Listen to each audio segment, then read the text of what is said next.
சீமான் இனத்தான், அதனால இங்க நிற்கிறான். நாங்கள் தமிழர்கள் ஒரு தேசிய இனத்தின் மக்கள். உலகெங்கும் 13 கோடி எண்ணிக்கையில் கொண்டு 130 நாடுகளில் பரவி வாழக்கூடிய பேரின மக்கள் நாங்கள். அனைவருக்கும் வணக்கம். தேர்தலில் இந்திய அரசியல் வரலாற்றில் தேர்தல் பத்திரத்தை வைத்து பணம் வாங்காத ஒரே கட்சி நாம் தமிழர் கட்சி மட்டும்தான். இன்று நாம் தமிழர் கட்சியின் தேர்தல் அறிக்கை வெளியிடுகிறார் அண்ணன் செந்தமிழன் சீமான். ஆட்சி எப்படி நடத்துவோம், எந்த மாதிரியான திட்டங்களை கொண்டு வருவோம், எப்படிப்பட்ட ஆட்சி நடத்துவோம், தன் ஆட்சியில என்னென்ன நல்லது நடக்குங்கிறத அண்ணன் செந்தமிழன் சீமான் அவர்கள் இன்று வெளியிடுவார். நீர் மேலாண்மை உருவாக்குவாரு, பெண் பிள்ளைகள் பாதுகாப்பு சட்டத்தை உருவாக்குவாரு. என் பெண் பிள்ளை மேல் கை வைத்தால் தூக்கு தண்டனை தான். இப்ப தமிழ்நாட்டுல வெகு அதிகமாக பாலியல் குற்றங்கள், பாலியல் வன்புணர்வு செய்து கொண்டுடுறாங்க. இந்த மாதிரி எக்கச்சக்கமான பாலியல் வன்புணர்வு நடக்குது. அதை தடுக்கிறோம்னா கடுமையான சட்டம் இயற்றணும். உயிர் பயம் மட்டும்தான் மனித சமூகத்தை ஒற்றுமைப்படுத்தும், ஒழுங்குபடுத்தும். ஏன்னா இங்க சாதி மத பிளவு இருக்கு. அந்த பிளவை உடைச்சிட்டு தான் நாம் தமிழர் கட்சிங்கிறது உயர வந்திருக்கு. இன்னும் நிறைய இங்க மாத்துறது இருக்கு.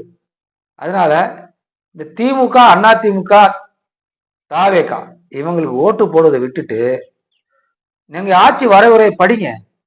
நீங்க வெளியிடுவார்ல, அதை பாருங்க. பார்த்துட்டு எந்த கட்சிக்கு வாக்கு போடலான்னு நீங்க முடிவு பண்ணுங்க. ஏன்னா நாம் தமிழர் கட்சி என்பது தமிழகத்துக்கு ஒரு தேவையான ஒரு கட்சி தான் நாம் தமிழர் கட்சி. இந்த கட்சி ஆட்சிக்கு வரலன்னா அடுத்த 5 ஆண்டுகளுக்கு தன் பெண் பிள்ளைய பறிகொடுக்கிற நிலை உருவாகும். ஏன்னா சட்ட ஒழுங்கு சரியில்லை. ஆண்ட கட்சிக்கு சொல்றேன் நான், இந்த ஆண்ட கட்சி சட்ட ஒழுங்கு எந்த மாதிரியான கையில் எடுத்தது. இங்கே கொலை, கொள்ளை, கற்பழிப்பு, பாலியல் வன்புணர்வு நிறைய இருக்கு. நீங்க ஐயா எடப்பாடி ஆட்சியில பார்த்துட்டாலும் அதே நிலைதான். தீய சக்தி தீய சக்தி தான், ஊழல் சக்தி ஊழல் சக்தி தான், கொலகார சக்தி கொலகார சக்தி தான். இதுல எந்த வித மாற்று கருத்து இல்லை. தமிழகத்தின் ஒரு தூய அரசியலை கையில் எடுக்கிறது தான் எங்க அண்ணன் சீமான் அவர்கள். ஏன்னா இது நாள் வரைக்கும் நான் ஓட்டுக்கு காசு கொடுப்பேன் அப்படின்னு அவர் சொன்னதில்லை. மக்களுக்கு இலவசமா நான் அண்டா கொடுப்பேன், குண்டா கொடுப்பேன் அப்படின்னு அவர் சொல்றது இல்லை. மாறாக ஆரம்ப கல்வி முதல் ஆராய்ச்சி கல்வி வரை அனைவருக்கும் சமமாக இலவசமா கொடுப்பேன் அப்படின்னு சொல்லியிருக்காரு. கொடுப்பாரு. இந்த தேர்தல் அறிக்கையில அது இடம்பெறும், கண்டிப்பா இடம்பெறும், எனக்கு நம்பிக்கை இருக்கு. விவசாய கடன் பார்த்தீங்கன்னா இப்ப பெருவாரியாக விவசாயி கடன் வாங்கி தான் விவசாயம் பண்ணும் நிலை இருக்கு. இனிமேல் என் விவசாயிகள் கடன் வாங்கக்கூடாது என்ற நிலையை உருவாக்குவாரு. சாதி மத உணர்வை வேறெடுத்து தமிழ் தேசியம் உருவாக்குவாரு அப்படின்னு நினைக்கிறேன். இன்னொரு முக்கியமான விஷயம், தமிழகத்தில் வெகு அதிகமாக சீரழிக்கும் மதுவை எந்த ஒரு திராவிட கட்சியும்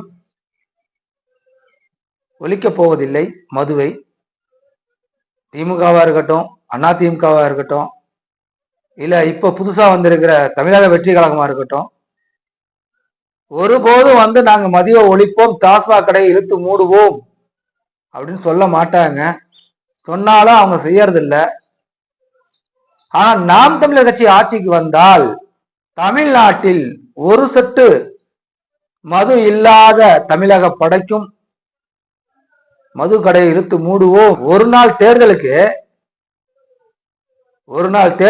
மது கடையை மூடும் தமிழக அரசு ஒவ்வொரு வீட்டிலும் தினம் குடிச்சிட்டு எத்தனை பெண் பிள்ளைகள், எத்தனை தமிழக தாய்மார்கள், அக்காமார்கள் இந்த குடியால சீரழிறாங்க தெரியுமா? தமிழக மக்களின் வாழ்வாதாரமே மிக வெகுவாக பாதிக்கப்படுகிறது. அதனால தமிழ்நாட்டில் குறிப்பாக மதுவை ஒழிக்கப்பட வேண்டும். நாம் தமிழர் ஆட்சி வரைவில் கண்டிப்பா இது இடம்பெறும் அப்படிங்கிற நான் நம்புறேன். செய்வாரு, கண்டிப்பா செய்வாரு. அப்புறம் கனிம வள கொள்ளை தமிழ்நாட்டில் பாத்தீங்கன்னா எங்கெங்கெல்லாம் மலைகள் இருக்கோ அங்கிட்டு மலையும் அதிகமாக கனிம வள கொள்ளை நடக்குது. இதை தடுக்க கடுமையான சட்டம் இயற்றுவாரு. திராவிட கட்சிகள் இது ஒருபோதும் செய்யாது. ஏன்னா அவங்களுக்கு இது பெரியார் மண் அப்படின்னு சொல்றாங்க. ஏன்னா பெரியார் மண்ணை ஏன் கொள்ளையடிச்சு விற்கிறாங்கன்னு தெரிய மாட்டேங்குது. அப்ப இதுல இருந்து எனக்கு என்ன தோணுதுன்னா, இது பெரியார் மண் அல்ல, இது தமிழ் மண். தமிழ் மண்ணை ஏன் கொள்ளையடிச்சு விற்கிறீங்க? பெரியார் மண் இல்ல, பெரியாரே ஒரு மண்ணு தானே எல்லாருக்கும் தெரியும்.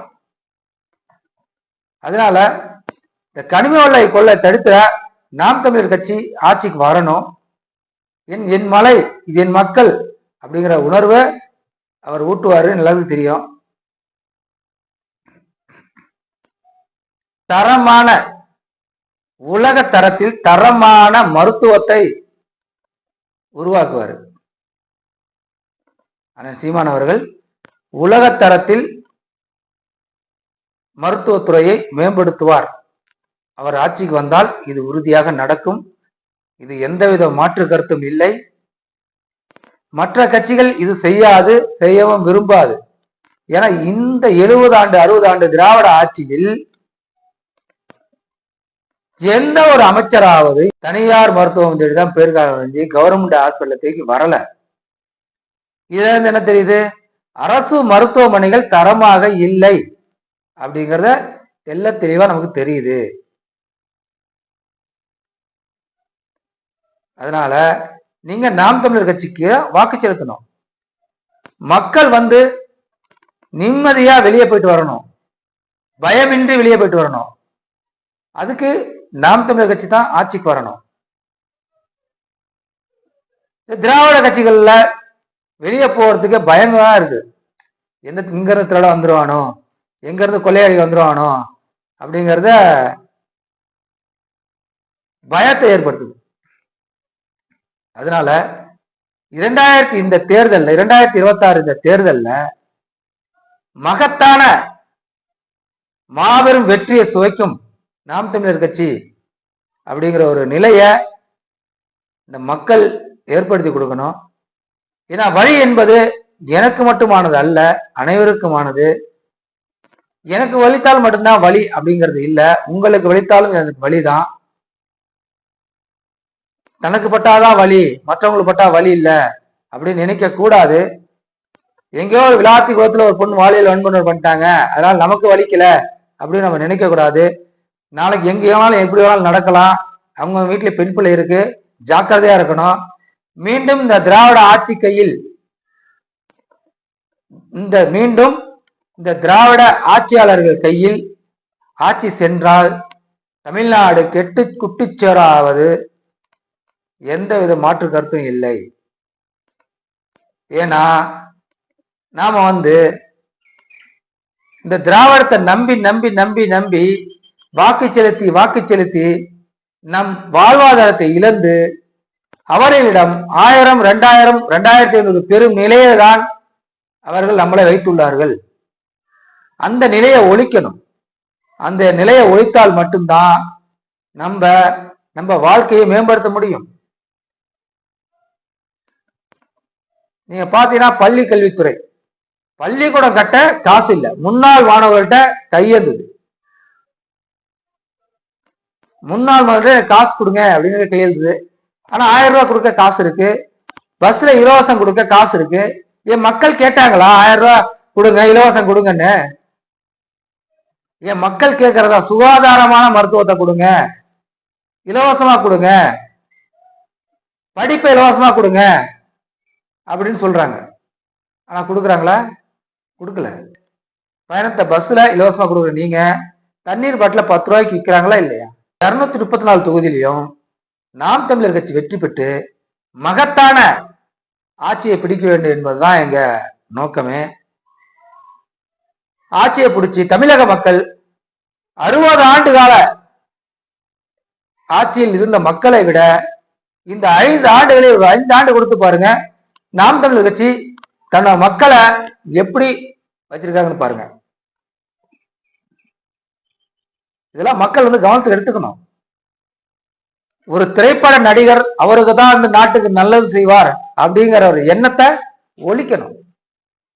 தன்னோட ரசிகரை காட்சியை கூட இலவசமாக காட்ட முடியாத, அதாவது தமிழக வெற்றிகளின் விஜய்க்கு தன் ரசிகரை கூட இலவசமாக காட்ட முடியாது. பிளாக்கில் டிக்கெட் வைத்து 100 ரூபாய் டிக்கெட் 1000 ரூபாய் வித்து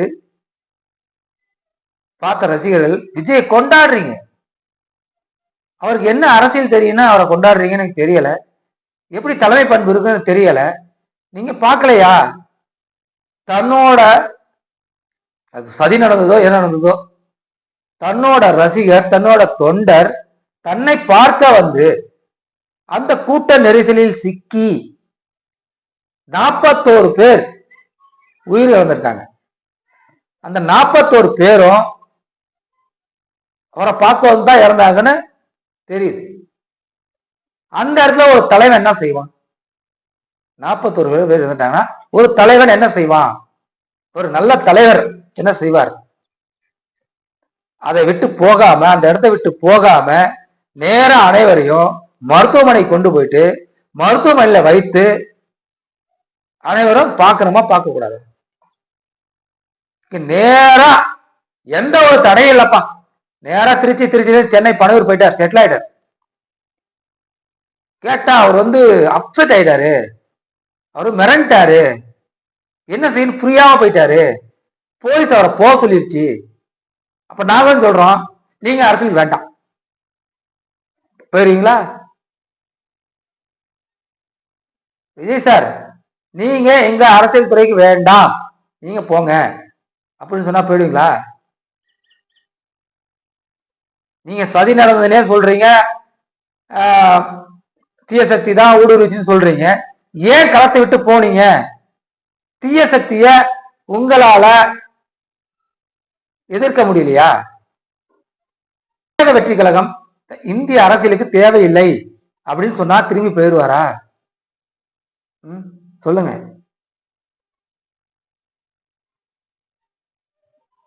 அவர் தமிழக மக்களுக்கு நலன் செய்வார் அப்படிங்கிற அடிப்படையே இல்ல. ஏன்னா அவர்கிட்ட அரசியலே இல்ல, கொள்கை இல்ல. புசியானது சொல்லுவாரு, கொள்கை எதுக்கு சார், அதான் தலைவர் இருக்கிறார்ல அப்படிங்கிறாரு. தமிழக அரசியல் வரலாற்றிலேயே கொள்கை இல்லாதவர் வென்றதாக சரித்திரமே இல்லை. ஏன்னா திடீர்னு கோமாளிகள் இருப்பாங்க. இங்க திராவிட ஆட்சியாளர் வந்து திடீர்னு வந்து கோமாளியை இறக்குவாங்க.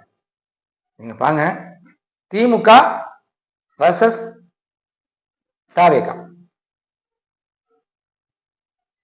இது நம்புற மாதிரியா இருக்கு? கேட்டா 2 பேருக்கு நடுவில் தான் போட்டி. ஆமா உண்மை, 2 பேருக்கு நடுவில் தான் போட்டியே. ஒண்ணு திராவிடமா, ஒண்ணு தமிழ் தேசியமா. திராவிடத்தை எதிர்ப்பதே ஒரு நோக்கமாக கொண்ட விஜய் தான் வந்தா இதை செய்வேன் அப்படின்னு சொல்லவும் மாட்டார். ஏன்னா அவருக்கு தெரியல. ஆனா நாம் தமிழர் கட்சி இந்த தேர்தல் களத்துல எவ்வளவு சிறப்பாக செயல்படும் அப்படிங்கறத நாங்க உறுதியா சொல்லுவோம். நாம் தமிழர் கட்சி ஆரம்பிச்சதுல இருந்து இந்நாள் வரை மக்களோட பிரச்சனை மக்களுக்காக, மக்களின் மொழியில், மக்கள் வழியில், அற வழியில் நின்று போராட்டம் நடத்திய கட்சி. இங்கதான் தமிழ்நாட்டுல தான் ஒரு அதிகாரத்தை எதிர்த்து இன்னொரு அதிகாரம் போராடும். நாங்க அதிகாரமே தப்புன்னு சொல்றோம். இங்க தேவை அரசியல் அடிப்படை மாற்றம். அதுக்குதான் நாம் தமிழர் கட்சி வேணுங்கிறோம். தமிழ் தேசியம் திராவிடம் சொல்லிட்டு அந்த கட்சி செய்யாது. அவருக்கு வந்து திரைப்படம், தமிழக வெற்றி கழகம் என்பது மாபெரும் திரைப்படத்தின் டைட்டில், அவ்வளவுதான். அந்த டைட்டில் வச்சுட்டு அவரால் அரசியல்வாதியா நடிக்கிறார். அவரு அரசியல்வாதியா நடிக்கிறார், அவ்வளவுதான். அவருக்கு பெரிய கிரேஸ் இருக்கு அப்படிங்கறலாம் சும்மா கதை. அவர் வருவாரு, வந்த நேரம் முதலமைச்சர் சீட் அவர் கொடுத்துடணும், உட்காந்துக்குவார். சார், இது திரைப்படம் அல்ல, தமிழக அரசியல் களம். மக்கள் வாழ்க்கை தரம் உயரணும்னு நினைச்சீங்கன்னா நீங்க கண்டிப்பாக நாம் தமிழர் கட்சிக்கு விவசாய சின்னத்தில் வாக்கு செலுத்துங்கள். இன்னொரு முக்கியமான ஒரு செய்தி என்னன்னு பாத்தீங்கன்னா, நீங்க வாகனத்தில் இரு சக்கரத்தில் பயணிக்கும் போது ஒவ்வொருவரும் தலைக்கவசம், அதாவது ஹெல்மெட் என்று சொல்லக்கூடிய தலைக்கவசத்தை அணிந்து கொண்டு பாதுகாப்பாக பயணம் செய்ய வேண்டும். இனத்தமிழ் சேனலை சப்ஸ்கிரைப் பண்ணுங்க, ஃபாலோ பண்ணுங்க, கமெண்ட் பண்ணுங்க. நன்றி, வணக்கம்.